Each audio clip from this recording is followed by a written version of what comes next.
recent interview, Gail King sat down with Lisa Leslie in regard to Kobe Bryant's career, her and Kobe Bryant's relationship, and obviously her feelings on a couple of things in light of the recent tragedy.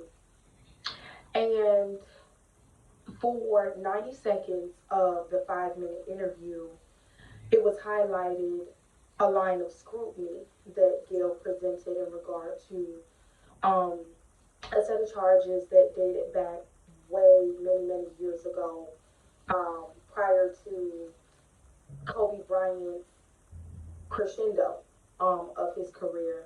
The young lady decided to not testify. He did admit to consensual sex with the young lady, and the situation was resolved. And Gail decided to dig up the mess, so to speak. So obviously, I'm going to talk about two types of women here.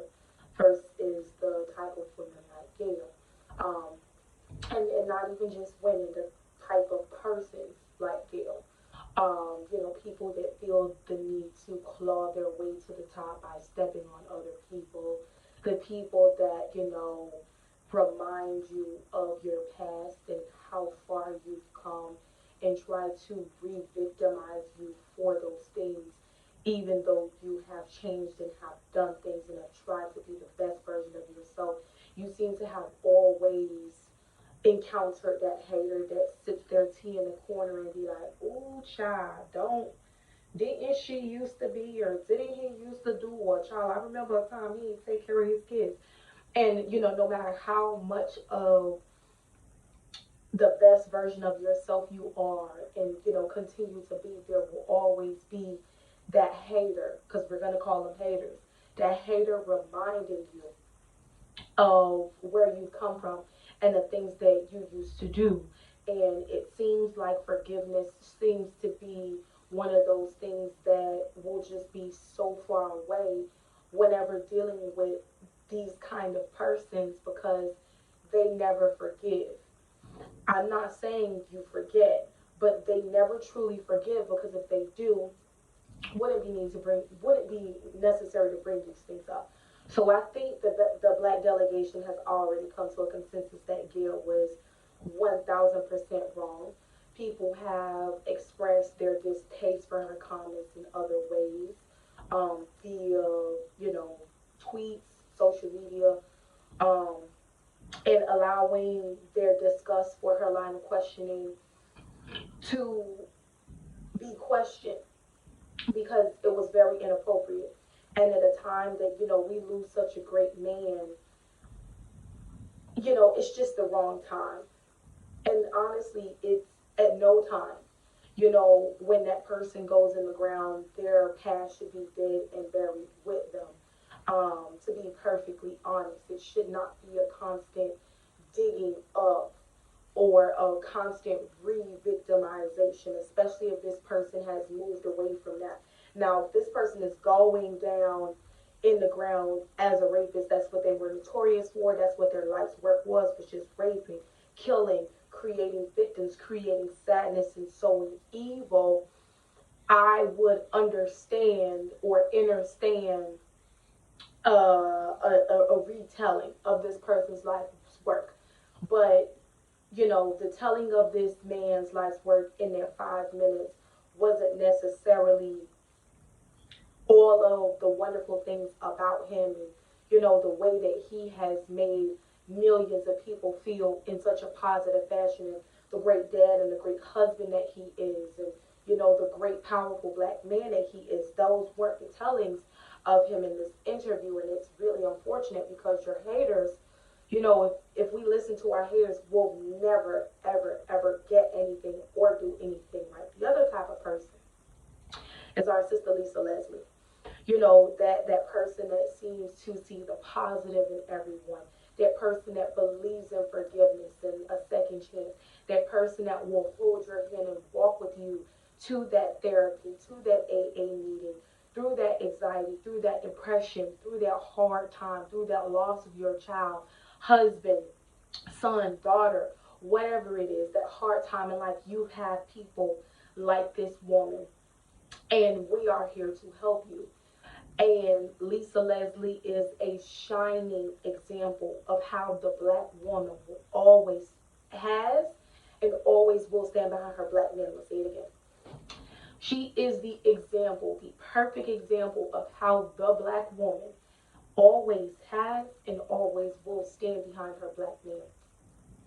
And not even the black her black man in insinuating that this is a person that she had relationships with. Listen, if that's a black man and she's a black woman, he belongs to her and she belongs to him in a brotherly, sisterly type of relationship is what I'm speaking on. You know, you're not gonna let someone just talk about your brother, your sister, your mom, your dad, and you know, owning that set of values when it comes to this person that shares that same skin with you, that shares that, you know, relationship with you, that you grow to love and care about. You don't just let anyone come to them and, you know, disrespect them in front of their face and, you know, behind their back. It just doesn't go down like that. So I've applauded Lisa Leslie so many times out loud, you know, in my head that I, in so many ways that I can think of, because, you know, through the years and historically, you have always, and I'm not saying the black man does not do it, that's not what I'm saying. I'm saying that the black woman has always stood behind her black man, come hell, come high water, no matter what he has done. We have always been there for him, and all those Lisa Leslie's, we salute you. Um, Ultimately, I talk about solution on Just Us because that's what it is. You know, Snoop Dogg and Nia Long and, you know, all of these other powerful figures have highlighted Isaiah Washington as well. I've seen on social media highlight the plight of this situation as well, as this continues to be something that is an issue not just from Gayle King but from other public figures that are skinfolk. Um, Ultimately, the black man's job is to protect the black woman, but it's the black woman's job to do that as well. And Lisa Leslie, who is a shining example of that, absolutely did that. You know, she defended a man who can't say anything. She defended that man's wife and that man's family, even when, you know, they're in a place of grievance and they don't have the energy to respond to Gayle King in regard to his legacy. And you know, it's just one of those things where you have to allow people to say and do, because people are allowed to say whatever it is that they want to say. But, you know, when we come in with that protective measure, when we as a community come in and say, hey, we're not going to let our brother, not just Kobe, whoever, we're not going to allow these black men to continually be taken down and scrutinized by the propaganda. That's when we can start to see solutions.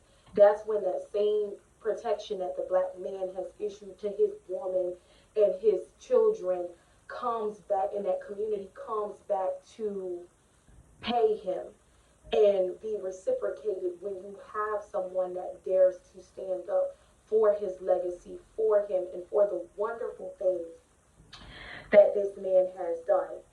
Um, and I think the most interesting thing about the dynamic of this situation when I saw Gail respond is that she defended herself, but not against the network that, you know, put this information out, that put this interview out. She defended herself against the threat. She defended herself against, you know, these different people, and and honestly failed to see why the interview was so damaging, and failed to understand why people are angry. And it's so funny because these same people that put you up to this and allowed this to go on, no one in that meeting or that conundrum of whatever it was that decided to put this interview together said, hey, this is a bad look. No one said that. And these are the same people that allowed you to go to the front line, because you got put on the front line, and they allowed her to be attacked. And it's so funny because in reverse, they'll turn the camera and say, hey, look, you see all of these people attacking you? You see all of these people coming for your head? This is exactly why it is that you need to keep doing whatever it is that you're doing, because look at how people are responding to you. But no one's telling her that she's wrong. The only thing is, she's getting told that her people are going to constantly come at her, and no one's telling her that she's constantly selling us out and that she's constantly wrong. No one's saying it. So it creates a victimization, not just for the people that she talks about, but for herself as well. And it's a constant thing that makes her feel like, okay, well, this is necessary because my people are going to come up against me anyway. And I don't think for a second she thinks to just stop. I don't think she thinks for a second to just stop the foolishness. Either she doesn't think, either she doesn't care. It could be a range of things, but whatever it is, we're not here for it.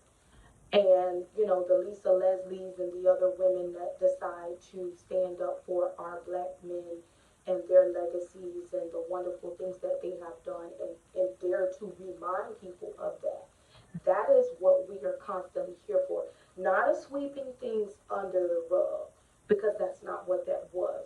If the issue is resolved, and this man obviously, you know, had no charges, he was not found guilty. My thing is, why are you trying to publicly victimize or find some sort of public guilt in a situation that had no guilt from the beginning? So, you know, we just have to constantly stay prayed up. And she gets hers. Gail gets hers. She's going to. She has no choice but to. Um, as far as, you know, the threats and things like that on her life, you know, the way that the universe works and the way that things have a way of working out. If you look at, you know, one's track record and how they have a way of doing things, you see that they're getting theirs in the amount of business or views that they do or don't get. It comes back to them. So as far as, you know, bloody murder on the lady, you know, some things just aren't even worth it.